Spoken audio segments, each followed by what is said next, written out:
Assalamualaikum warahmatullahi wabarakatuh. Halo para peserta diklat e-learning tata niaga di lingkungan pemerintah Provinsi Kalimantan Selatan. Selamat bertemu.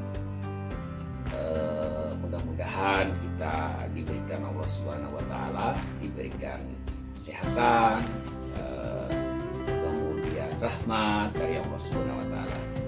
Hari ini kita akan membicarakan mata pelatihan yaitu paraf dan penulisan nama. Bapak Ibu, yang pertama kita bahas adalah mengenai paraf hierarkis. Jadi sebuah naskah dinas itu sebelum ditandatangani oleh kepala kantor atau pejabat yang berwenang harus diparaf dengan yang kita sebut dengan paraf hierarkis. Paraf hierarkis adalah paraf dengan urutan atau jenjang jabatan pada organisasi yang ada di kantor. Jadi misalnya mulai dari eselon 4, eselon 3, kemudian eselon 2, terakhir tanda-tangan eselon 1. Itu yang kita sebut dengan paraf hierarkis. Bagaimana paraf hierarkis? Nanti kita akan berikan contohnya. Yang kedua adalah paraf koordinasi. Nah, kalau paraf koordinasi adalah paraf yang didudukkan pada dokumen koordinasi. Jadi kebetulan misalnya ada sebuah SKPD melakukan sebuah kegiatan perlu didukung oleh sebuah naskah dinas. Nah, pada saat menandatangani itu kan melibatkan beberapa SKPD institusi lain. Nah, untuk itu perlu dilakukan paraf. Nah, jadi seluruh institusi yang terlibat maka dia akan ikut memaraf di dalam dokumen itu, yang terakhir akan ditandatangani oleh Biro Hukum. Karena Biro Hukumlah terakhir yang meneliti kebenaran secara hukum. Itu yang kita sebut dengan paraf koordinasi. Nah, ini adalah contoh dokumen paraf hierarkis ya. Jadi ini yang tanda tangan adalah Bapak Gubernur. Jadi yang pertama ini yang memaraf adalah Kepala SKPD. Kemudian yang kedua adalah asisten. Yang ketiga adalah Bapak Sekda, kemudian baru tanda tangan gubernur. Nah, kalau Pak Sekretaris yang tanda tangan, maka yang paraf kepala sekretaris SKPD, kemudian kepala SKPD, yang terakhir adalah asisten. Kalau yang ini, ya, yang ini dilakukan parafnya kalau tanda tangan Pak Wagub, ya, tanda tangan Pak Wagub kepala SKPD, kemudian asisten, kemudian Pak Sekda. Kalau yang tanda tangan adalah asisten sekretaris daerah, asisten Sekda, maka yang paraf ya bisa yang pertama adalah pejabat ya, pejabat Kasubag atau kepala seksi unit Polres, kemudian kepala SKPD, kemudian jadi mulai yang pertama dulu Kasubag, kemudian naik ke eselon 3-nya, terakhir ke kepala SKPD-nya, lalu tanda tangan Pak Asisten.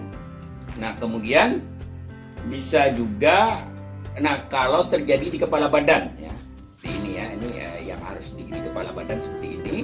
Ini mulai dari eselon 4-nya, eselon 4 paraf di tempat nomor 1, nomor 2 eselon 3-nya, kemudian ada paraf sekretaris. Jadi sekretaris itu harus selalu memaraf ya. Nah, kalau yang tanda tangan itu adalah sekretaris, paraf cukup 2, eselon 4-nya dan eselon 3 pengolah ya. Berikutnya misalnya yang tanda tangan adalah eselon 3, biasanya kepala kantor UPT ya. Nah, ini cukup 2 yang paraf. Eselon 4-nya, Kasubag pengolahnya, kepala seksi pengolah, kemudian diparaf lagi oleh yang kedua ya, yaitu oleh Pak sekretaris di UPT itu ya, di UPT itu. Nah, kemudian yang terakhir adalah kalau yang tanda tangan itu hanya sekretaris, cukup langsung eselon 4-nya. Nah, ini yang paraf hierarkis. Berikutnya adalah Ini dalam bentuk ini. Nah, Bapak Ibu bisa lihat ya, kalau seperti ini yang berbentuk jadi bisa juga dalam berbentuk matrik ya. Jadi berbentuk matrik, dibuat matriknya seperti ini. Nah, berikutnya adalah bagaimana para koordinasi seperti yang saya sampaikan tadi.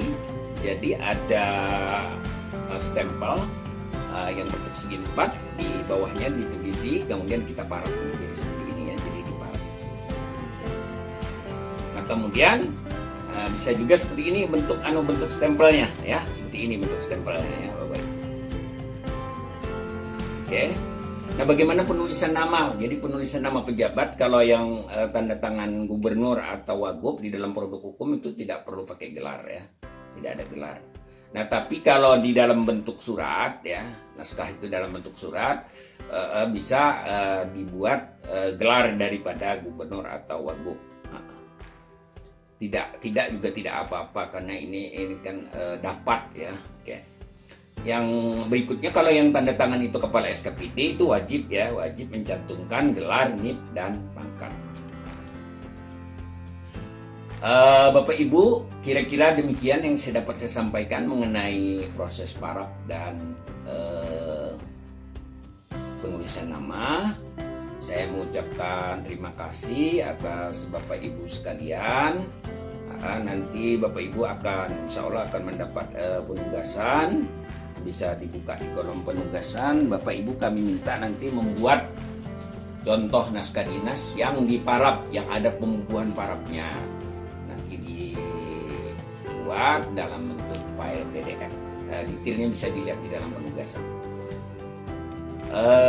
Demikian Bapak Ibu, terima kasih atas segala perhatiannya. Mohon maaf jika ada yang tidak berkenan. Senang sekali, selamat bertugas, selamat bekerja. Wassalamualaikum warahmatullahi wabarakatuh.